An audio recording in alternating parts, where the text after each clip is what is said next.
सजनों संगीत बेलियो अस्सलाम अलैकुम। तो एक पंजाबी गल है अव्वल खेश बा दरवेश अज गल करेंदे आ बा कुर्बानी सिरत आ गया। तो पुराना जमाना होंदा ही ना बंदे अनपढ़ होंदे हैं जिन्हां तुसीं जहल आखदे हो, हालांकि मैं तो दसो चोखे पढ़े लिखे होंदे हैं बा किसा दा हक खाणों बड़ा डरदे हैं, बड़ा ध्यान दप्पा रखदे हैं। आ कुर्बानी होंदी है ना इदी गल करदे हैं बा कुर्बानी दा गोश्त घर आव्या ना तल्ला पाक जन्नत दे ना दादी होरी अग्गा एक मुसल्ला सट के तुत्ता कली विछा के तैयारी कीती बैठे होंदे हैं। सारा गोश्त उत्ता रख के ओदियां त्रै डेरियां बनाउणियां हिक्को जेड़ियां वत इक्की दूं बंदियां विखाउणियां भी बा ये हुण बराबर बन गई हैं ना, उन्हें आखना बराबर हैं। ओहदे विच कलेजी भी बननी, हर शै जेड़ी जेड़ी होंदियां ना सुरख गोश्त जेड़ा वह भी बनना, चर्बी हड्डी हर शै बराबर करनी, वत वत हथ मरेंदे रहना बा कहीं वाधा घाटा ना हो बंजे। उन्हें त्रियों डेरियां दे नां होंदे हैं, एक दरवेशां, दूजी खेशां ते त्रीजी अपनी।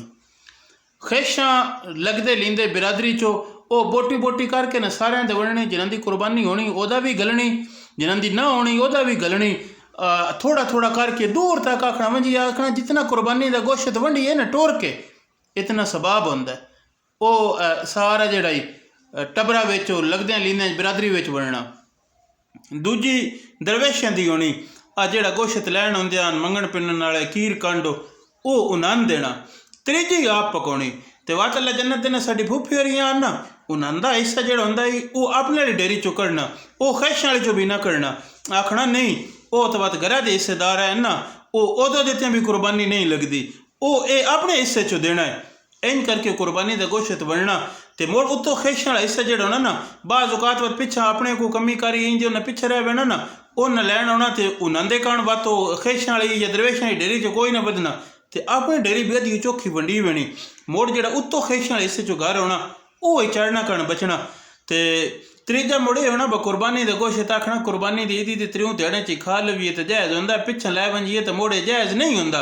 मोड़े हिला करना वो त्रियों ध्याड़े दे विच गोश्त मुकाउणा ते मोड़ जेड़ा कच्चा गोश्त होंदा बिल्कुल ना रखना, पहले ध्याड़ी उबाल के रखना, बुन बरड़ के रखना। आखना ब कच्चा गोश्त घर पिया होवे तो जिन्न हुंदे न, वो एक बड़ी गल होंदी है। पुराने वडकियां जड़ियां कच्चा गोश्त किसी सूरत घर रखदियां न, आदियां कच्चा गोश्त होवे ना तो हवाई चीज़ होंदियां न, ये कम अज़ कम उबाल के रखना होंदा ते उसनूं सेक लवा के ते मुड़ रखना, अंजे ना रखना।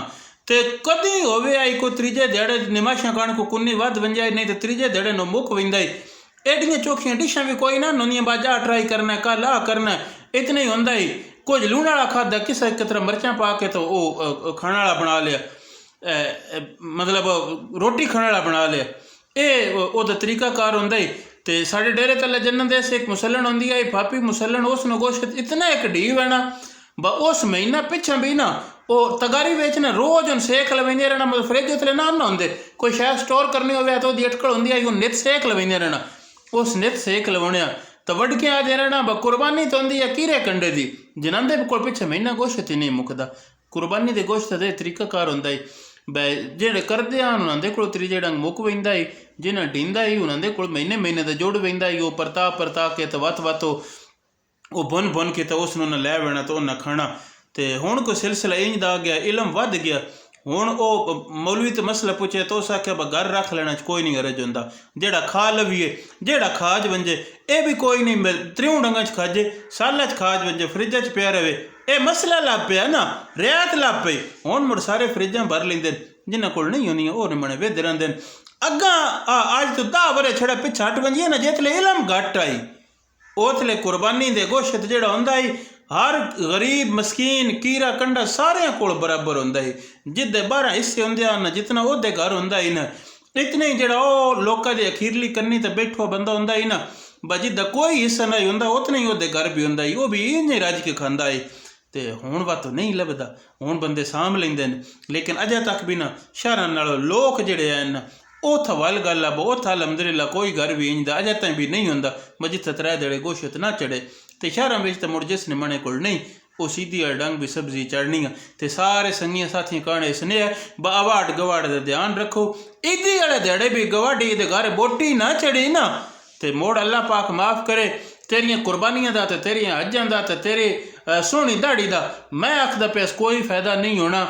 ये ना आख्या भाई ये बतों के गल कीता भाई फतवा, मैं फतवे की गल ना करदा, मैं तो दुनियादारी दी इखलाक दी तो बंजाई दी गल पे करदा सो ते उन मसला भी इन नहीं है ब गवाडिया दे इतने हकूक है ना ब साहबा दिन कि साने शक होया कि हुजूर इंज नाक चढ़न के थोड़ी जायदाद भी गवाडिया दा हिस्सा है। अपने संग साथ लग ला अवाड़ गवाड़ उन्हों का ध्यान रखो। अल्लाह पाक सारे संगियां ईदियां दी खुशियां अता फरमावे। जिंदे वस्ते रहो, जुग जुग जियो, हयातियां माणो, चढ़दी कला, सब दी खैर, सब दा भला रब रखा।